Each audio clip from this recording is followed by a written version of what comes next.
ভালোবাসার সকল রকমের ভিডিও পেতে আমাদের চ্যানেলটি সাবস্ক্রাইব করুন। সবার আগে ভিডিও পেতে বেল বাটনে ক্লিক করুন।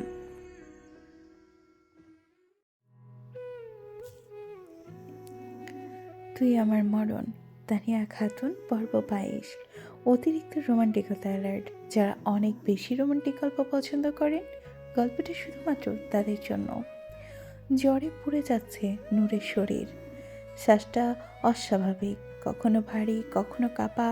তার পাশেই বসে আছে তার আম্মু, মাথায় হাত বুলিয়ে দিচ্ছেন, জলপট্টি ছুঁয়ে দিচ্ছেন বারবার। আল্লাহ, আমার মেয়েটার যে কী হলো? কাপা গলায় ফিসফিস করে তিনি। ঘরের ভেতর পায়চারি করছেন নূরের আব্বু। আর এক মুহূর্ত থামেন, আবার হাঁটা শুরু করেন। চিন্তায় কপালে ভাঁজ।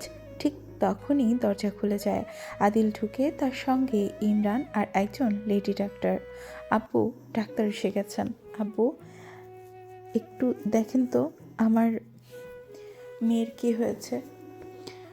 ডাক্তার মাথা নেড়ে ঘরের ভিতর ঢোকেন।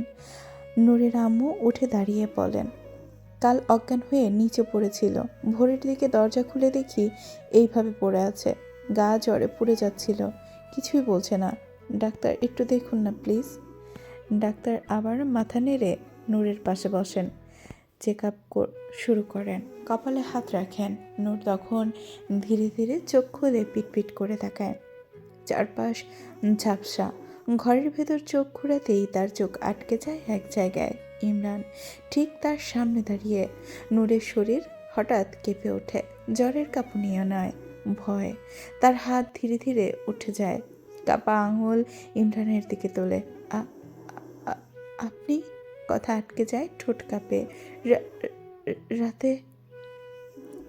ডাক্তার সঙ্গে সঙ্গে জিজ্ঞাসা করেন, কিছু বলবেন? কি হয়েছে? নূর মাথা নাড়ে, গলা শুকিয়ে গেছে। অনেক কণ্ঠে বলে, উনি রাতে এসেছিলেন, আমাকে কাটা আঙুল পাঠিয়েছিলেন। আদিল অবাক হয়ে বলে ওঠে, কী সব বলছিস তুই? ইমরান তো কাল নিজের বাড়িতেই ছিল, ও তো এই এলো।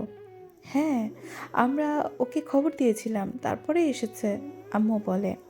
নূরের চোখে পানি চলে আসে, মাথার ভেতর সব গুলিয়ে যায়। তাহলে সবে কি স্বপ্ন? জ্বরের ঘোর?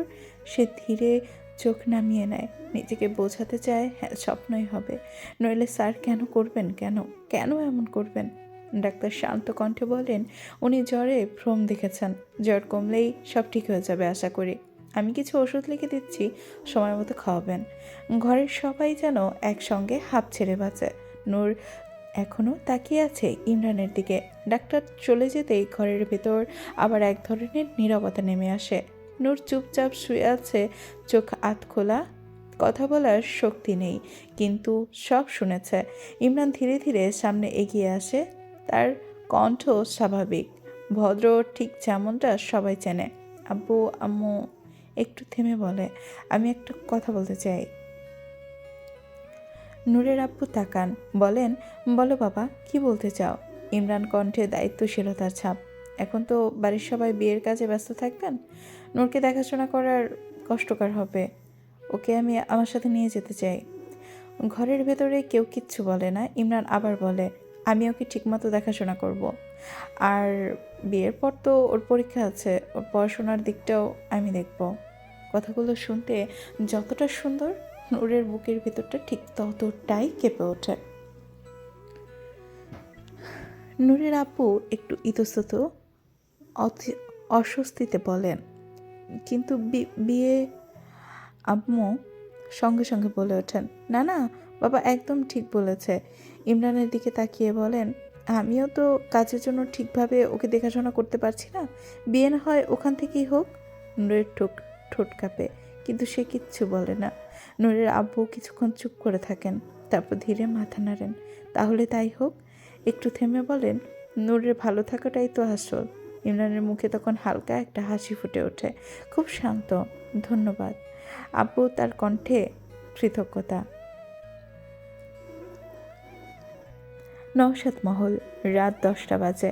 সাইমা আর নূর একসাথে বসে জমিয়ে গল্প করছে। নূরের শরীর এখন অনেকটাই ভালো, জ্বর সেরে গেছে আর রাতের কথাগুলো সে স্বপ্ন ভেবেই উড়িয়ে দিয়েছে। সাইমা ফোনে একের পর এক লেহেঙ্গার ছবি দেখাচ্ছে। নূর মন দিয়ে দেখে দেখে পরামর্শ দিচ্ছে কোনটা পরলে কেমন লাগবে, কোনটার সঙ্গে কেমন হার আর কানের দুল মানাবে। এই লেহেঙ্গাটার সাথে যদি হালকা হার পরিস তাহলে খুব সুন্দর লাগবে, নূর বলে। সাইমা আরেকটা ছবি দেখায়, এইটা কেমন? নূর হেসে বলে, এইটার সাথে ছোট কানের দুল ভালো যাবে। দুজনেই গল্প করতে করতে এতটাই মেতে ওঠে যে সময়ের কোনো খেয়ালই তাদের থাকে না। ইমরান সাইমার ঘরের সামনে এসে দাঁড়ায়। ভেতর থেকে নূর আর সাইমার হাসি, কথার শব্দ ভেসে আসছে। মনে হচ্ছে তারা সময়ের কথা ভুলেই গেছে। ইমরান কয়েক সেকেন্ড দাঁড়িয়ে শোনে, তারপর ঘরের দরজা হালকায় হেলান দেয়। বিরক্ত কণ্ঠে বলে, আমি এখানে অপেক্ষা করছি আর তুমি এখানে বসে বসে হেসে হেসে গল্প করছো। নূরের ভেতরে হঠাৎ থেমে যায় কথা। নূর আর সাইমা দুজনেই একসঙ্গে দরজার দিকে তাকায়। নূর একটু সাহস করে বলে, আমি আজ সাইমার সাথেই থাকবো, আমাদের অনেক কথা আছে, আপনি যান, গিয়ে ঘুমিয়ে পড়ুন। ইমরান যেই আগের জানতো নূর এটাই বলবে, তার মুখে কোনো ভাবান্তর আসে না। সে দরজা ঠেলে ভিতরে ঢুকে পড়ে। নূর উঠে দাঁড়াতে চায়, কিন্তু তার আগেই ইমরান এক ঝটকায় নূরকে কোলে তুলে নেয়। সব কিছু এত দ্রুত ঘটে যে নূর কিছু বোঝার আগেই তার পা মাটি ছাড়িয়ে যায়। ইমরান নূরের কানের কাছে মুখ নিয়ে নিচু স্বরে ফিসফিস করে বলে, এত কষ্ট করে খাট বানালাম, কেমন হয়েছে ট্রায়াল দেব না? সাইমা কথায় কিছুটা শুনতে পায়। সে পুরোটা বুঝতে না পারলেও পরিস্থিতি আঁচ করে। তার ঠোঁটে মিটিমিটি একটা হাসি ফুটে ওঠে। সে কিছু বলে না। নূর আতঙ্কে হাত পা ছুটতে থাকে। কাপা গলায় বলে, সাইমা আমাকে বাঁচা প্লিজ, আমি আজকে খুব ক্লান্ত। আমি অত বড় কথা শেষ করার আগেই ইমরান নূরের মুখে হাত চেপে ধরে। ইমরান সাইমার দিকে তাকিয়ে কঠিন সুরে বলে, এভাবে তাকিয়ে কি দেখছিস, যা ঘুমা। পরের মুহূর্তে ইমরান নূরকে কোলে নিয়ে ঘর থেকে বেরিয়ে যায়। ইমরান নূরকে নিজের ঘরে এনে নামিয়ে দেয়। ঘরের দরজাটা বন্ধ করে দেয়। ক্লিক। লক লক দেওয়ার শব্দে ঘরের ভেতর অস্বাভাবিক জোরে প্রতিধ্বনিত হয়। নূরের বুক ধুকপুক করে ওঠে। সে দৌড়ে গিয়ে খাটের ওপর উঠে দাঁড়ায়। হাত কাঁপছে, গলা শুকিয়ে এসেছে, তবু নিজেকে শান্ত করে বলে, বদমাশ লোক, সামনে আমাদের বিয়ের আগে আপনি এসব করতে পারবেন না। ইমরান ধীরে ফুরু কুঁচকে তাকায়। তার চোখে কোনো রাগ নয়, বরং এমন এক ঠান্ডা ভাব যেটা আরও ভয়ঙ্কর। সে খুব শান্ত গলায় বলে, সিরিয়াসলি, আমি কি করতে পারি সেটা তোমার ধারণার বাহিরে। নূর শরীর শক্ত হয়ে যায়। ইমরান দু কদম এগিয়ে আসে, কণ্ঠ নিচু, কাঁপা এবং চুপচাপ নেমে আসে, আমার কাছে আসো। নূর মাথা নাড়ে, খাটের ওপরই পিছিয়ে যায়।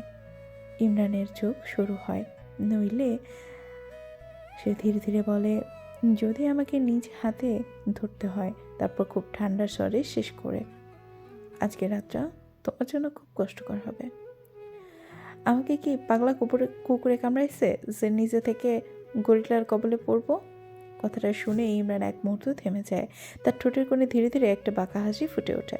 অলরাইট, খুব ঠান্ডা গলায় বলেছে। পরের মুহূর্তে ইমরান হঠাৎ দৌড়ে আসে নূরের দিকে। নূর চমকে ওঠে, এক লাফে খাট থেকে নেমে পড়ে, ঘরের অন্য পাশে ছুটে যায়। ইমরান থামে না, এক পা এগিয়ে আবার নূরের দিকে ঝাঁপিয়ে আসে। নূর আবার দিক বদলায়, খাটের এক পাশে চারপাশ ঘুরে দৌড়তে থাকে। ঘরের ভেতর শুধু পায়ের শব্দ, দ্রুত, অস্থির। নূর শ্বাস ভারী হয়ে আসে। সে টেবিলের পাশ ঘেঁষে ছুটে যায়। ইমরান প্রায় ধরে ফেলেছিল, ঠিক তখনই নূর হাত ফসকে বেরিয়ে যায়। দাঁড়াও বেয়াদ্দপ মহিলা, ইমরান নিচু স্বরে বলে, কিন্তু সেই স্বরের চাপা হুমকি নূর কানে দেয় না। সে আবার খাটের দিকে দৌড়ায়, খাটের ওপর উঠে পড়তে চায়। নূরের পা হিরকে যায়। ঠিক তখনই পায়ের নিচে চাদরের কোনা জড়িয়ে যায়। নূর ভারসাম্য নষ্ট হয়। সে পড়ে যেতে যেতে কোনো রকমে খাটের কিনারা ধরে, কিন্তু এই এক সেকেন্ডেই যথেষ্ট। ইমরান আর দৌড়ায় না, সে এক লাফে সামনে আসে, নূরের কবজি শক্ত করে চেপে ধরে। এইবার গরিলা তোমার সব কিছু চিবিয়ে চিবিয়ে খাবে। নূর ছটফট করতে থাকে, হাত ছাড়াতে চায়, পা দিয়ে পিছিয়ে যেতে চায়। ইমরান গ্রিপ আরও শক্ত হয়। সে নূরকে নিজের দিকে টেনে আনে। নূরের পিঠ খাটের সাথে ধাক্কা লাগতে গেলে ইমরান হাত রেখে দেয় ওইখানে। ইমরান এক মুহূর্ত তাকিয়ে থাকে, তার চোখে কোনো তাড়া নেই। সে নূরের কবজি ছেড়ে দেয় না, বরং খুব শান্তভাবে বলে, এভাবে পালায় পালায় করো কেন বউ? আমার ভালোবাসা কবে বুঝবে তুমি? জানো হুরপুরি, আল্লাহ আমায় পাঠিয়েছিলেন দুনিয়ায় দেখতে, আর আমি কিনা এক জোড়া চোখের দিকে তাকিয়ে পথ ভুলে গেলাম। সেই চোখের নেশায় আমি এমন ডুবে গেছি যে আজীবন সাঁতার কাটলেও আমি ক্লান্ত হব না হুরপুরি। ইমরানের কথায় নূর এক মুহূর্তের মধ্যে হারিয়ে যায়, কারণ নূরকে বিছানায় শুয়ে দেয়। তারপর নিজে ধীরে ধীরে তার উপরে ঝুঁকে পড়ে। নূর ফিসফিস করে বলে, বিশ্বাস করো, তোমার শরীর আজ খুব খারাপ। ইমরান হালকা হেসে নূরের কপালে চুমু খায়, নরম গলায় বলে, আজ তোমাকে কিছুই করবো না, শুধু একটা কিস প্লিজ। নূর ইমরানের চোখের অস্থিরতা দেখে আর না বলতে পারে না, ধীরে ধীরে মাথা নেড়ে সম্মতি জানায়। ইমরান ফিসফিস করে বলে, তুমি দাও কিস। নূর একটু অবাক হয়ে বলে, আমি? হ্যাঁ, তাড়াতাড়ি করো, নইলে আমি সব করে ফেলবো কিন্তু। ইমরান মুচকে হাসে, না না, আমি করছি। নূর লজ্জা আর ভয় মিশ্রিত চোখে ধীরে ধীরে মুখ ধরে আর ঠোঁট এগিয়ে নিয়ে যায় ইমরানের ঠোঁটের দিকে। তারপর দুজনের ঠোঁট মিলিয়ে যায় এক গভীর নীরবতায়। ইমরান নূরের দুই হাত বিছানায় আলতো করে চেপে ধরে।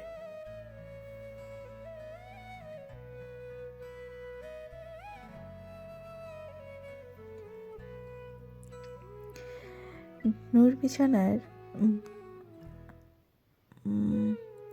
ইমরান নূরের দুই হাত বিছানার সাথে চেপে ধরে।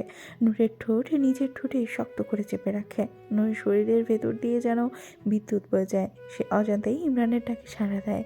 দুজনেই একে অন্যের ঠোঁটে হারিয়ে যায় সময়ের হিসাব ভুলে।